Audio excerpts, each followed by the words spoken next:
You know, nowadays it feels like every game has to have mountains of things to do, with World of Warcraft being no exception. With around 20 years of development, it's easy to feel overwhelmed and just give up altogether.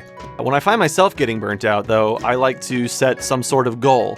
And that's not limited to just World of Warcraft, be it hitting my first 99 on old school Runescape, trying desperately to find closure in early stage WildStar private servers, or taking 7 years to the day to get Ashes of Alar from Tempest Keep. The point I'm trying to make here is sometimes creating goals can just help you experience things in a new way or renew your interest in a game.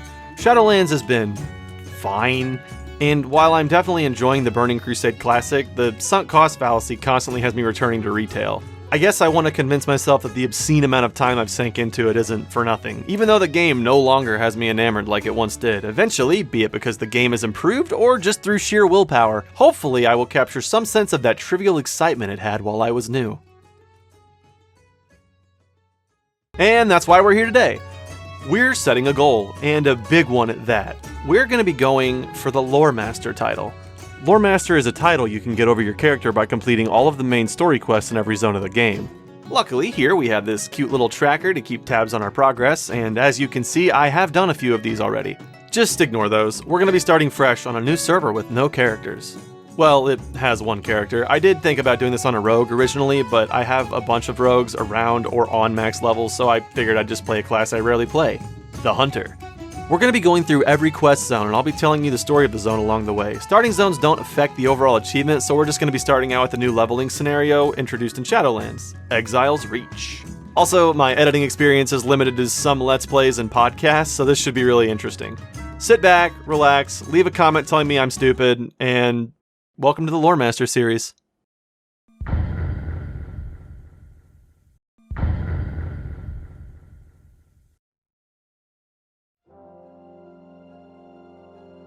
Skip. Probably shouldn't have skipped that. Basically, we start out as a new recruit for the Horde. We start out on a ship that's sent on a mission to find an expedition team that went missing after they were sent to investigate an uncharted island. These initial quests, as well as this entire place release, serve as a sort of tutorial to help you get an idea of how combat and the basic mechanics of this game work, so there isn't a whole lot of story just yet, just some basic combat training. We dunk on some training dummies, show this guy he probably shouldn't have brought an axe to a bow fight, and then get a little lost on the boat before we find our next quest giver. Then, a fade to black, bringing with it a mighty plot advancing storm. We get lost in the same way again, somehow. I realize my sound has been muted this whole time, and we finally make it back to the captain? Warlord? Brekka. We make it back to Brekka, who tells me the ship is about to go down.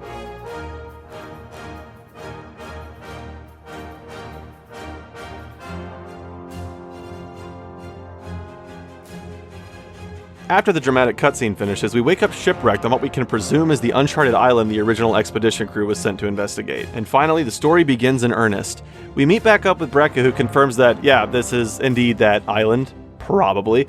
She tells us that our medical supplies were jacked by the local Murlocs, and we should probably just go on ahead and get those back so we can tend to the wounded. One small massacre later, a bit of first aid, and pretty much everybody that washed up on the beach is back in action. We fix the sound issue, then meet back up with the now mostly healed crew, and Brekka tells us she saw some smoke further up the beach. Hoping it was someone from the Lost Expedition team, we make our way towards it.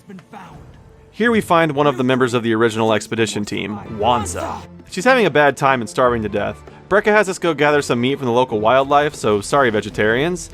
As we drive off into the soon-to-be body-laden fields, we hear Brekka and Wanza talking. We find out that Brekka's daughter was actually on the original expedition crew. While slaughtering the local wildlife, we take some time out of our day to open what appears to be a treasure chest lost by one of the several shipwrecks on the island.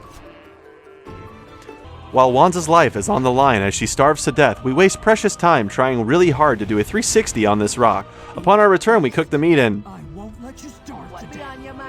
What?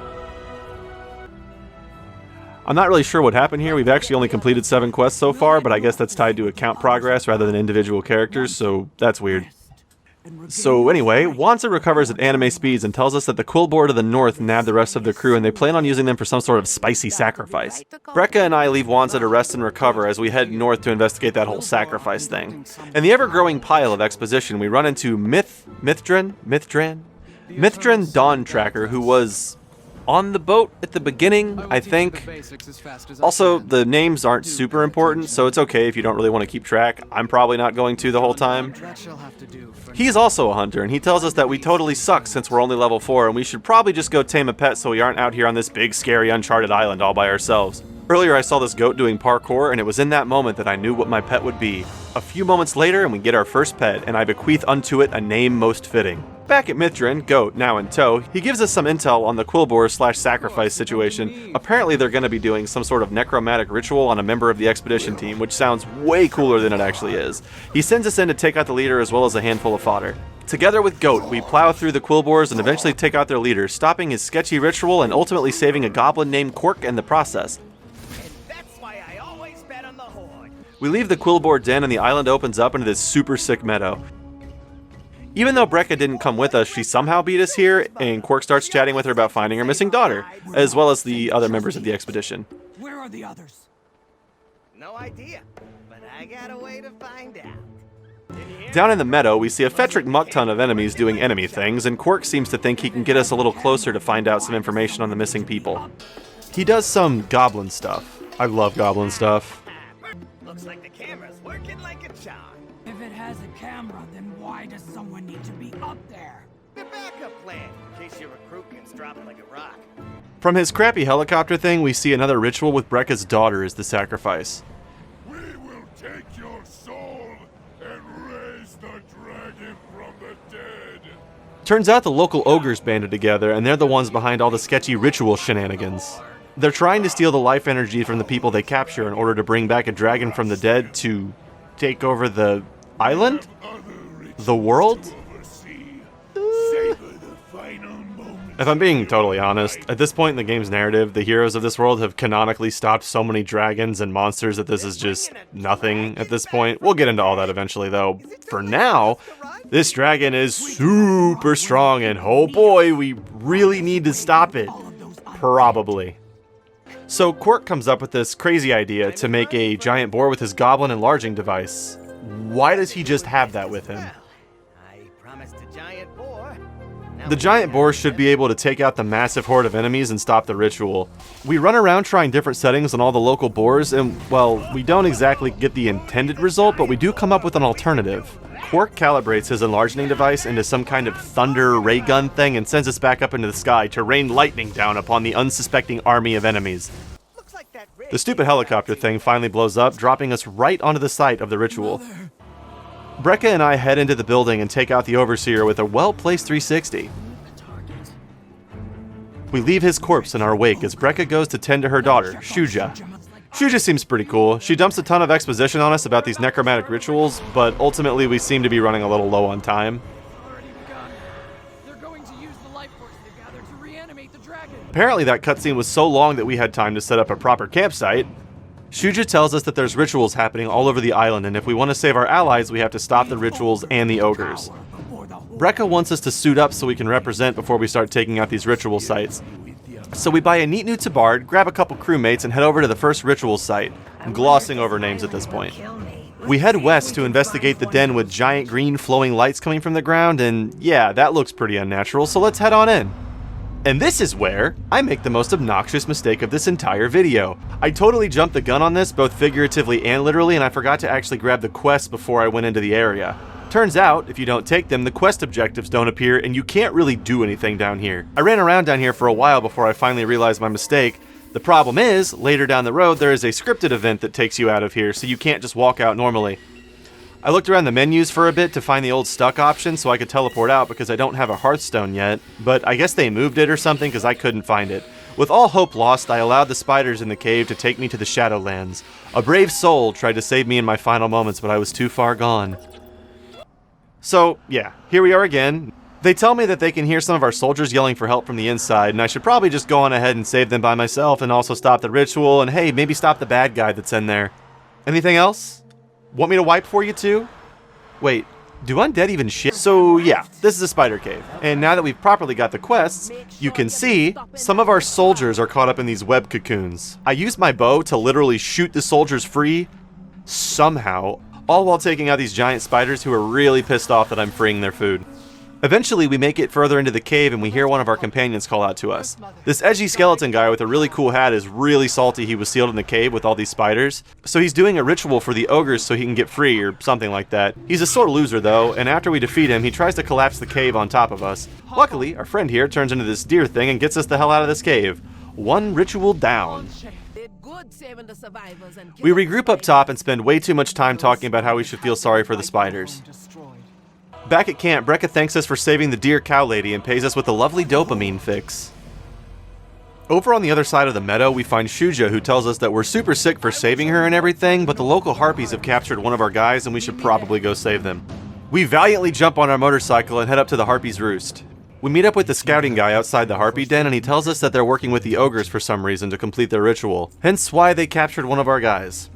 Anyway, he needs us to go in and thin the harpies' numbers so we can weaken them. Also, apparently they have these weird totems around their base that weaken intruders, so we're just gonna go ahead and burn those while we're at it. There's an ogre overseer here too, so we make it a point to take them out with a quick 360 no-scope. Then we head deeper into the camp to rescue our companion. Or we would have, but I totally forgot to pick up the damn quest. Again. So let's just... yeah. Back at the end of camp again, we find our guy. Turns out he can break himself out, but he needs some time to do it. We take on a few waves of enemies while he works his magic. Eventually the harpy matriarch, deity, something shows up and tries to stop us, and that goes about as well as you'd expect. 2 rituals down. And now it's finally time to go after the ogres at their base. We head back to the camp to join our companions on the assault, and... oh hey, what's this over here? Turns out the ogres sealed off some sort of weird light spirit thing, so we pop off the beaten path for a minute and help it out by letting it go. In return, it gives us this sick movement speed buff. Now, with the power of light on our side, we arrive back at the camp and prepare for the final assault. First though, Mithrin, the hunter from earlier, wants to teach me how to make a trap that he thinks could come in handy against the ogres. He has me go around the base and collect a bunch of supplies and teaches me how to build it. He wants me to test it out on this beast that's been apparently stalking the crew since we arrived on the island. Turns out it's just one of the wolves we had on our ship, for some reason. He's a good boy though, and he just wants our friend. So we oblige and we tame the wolf, and immediately put him in storage because we already have the goat. This whole bit is actually really cool in my opinion. Whenever you play through Exile's Reach, depending on what class you pick, each class gets like a little flavor bit on how they get a specific feature or ability. I especially like what they do with warriors and shamans. Anyway, wolves and abilities aside, the final assault begins. We talk to Brekka and she tells us to meet her right outside the ogre's base, Dark Maul Citadel. We valiantly march forward, prepared to rescue any who may need our help. Oh, what's this? Oh shit, this quest gives shoulders. One dead giant bear later, we hit level 9 and get some lovely shoulder pieces. Anyway, we group up outside of the Dark Maul Citadel camp and go over the plan. We're gonna disguise ourselves to sneak into the base. I'm gonna be the ogre, and they're gonna be my captors. I'm not really sure how that's gonna work though, because the ogres are like 10 feet tall and... oh. We make our way into the base and meet up with the leader of the ogres. After a cordial wave, he tells us to take our captives to the ritual site at the back of the camp, which also happens to be the entrance to the Citadel. At the base of the Citadel, we find our last companion in another ritual. This time though, we only have a few clues on how to save him. When the ogre leader told us to come here a minute ago, he mentioned some ward stones for some reason. Brekka wants us to go around the camp and find those ward stones so we can set our companion free. Oh, and hey, while you're at it, why don't you go ahead and just burn those catapults down around the base? Oh, and also kill like, I don't know, like 8 ogres. Yeah, that's probably fine. All of us, the experienced fighters, will wait here for you in the meantime. Okay, bye!